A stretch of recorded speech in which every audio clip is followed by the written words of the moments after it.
So I've actually worked in the Trust for 10 years, and I started my training here at UHS through what was called at the time a training assistant practitioner route, which is now like an apprenticeship scheme. So I actually trained in department in-house to become a radiographer, and then went to university to gain my BSc to become a qualified radiographer. I then became a senior radiographer, and then since then have been promoted to an advanced practitioner with a specialisation in education.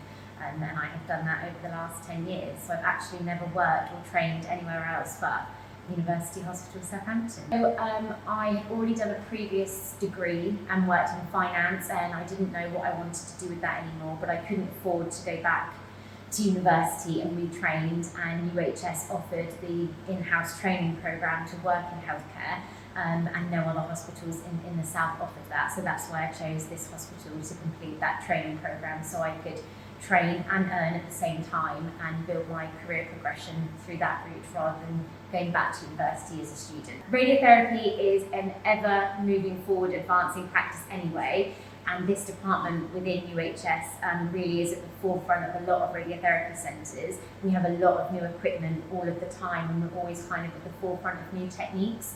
So we've recently got a lot of new equipment to do with new radiotherapy techniques, and we're always advancing our practice.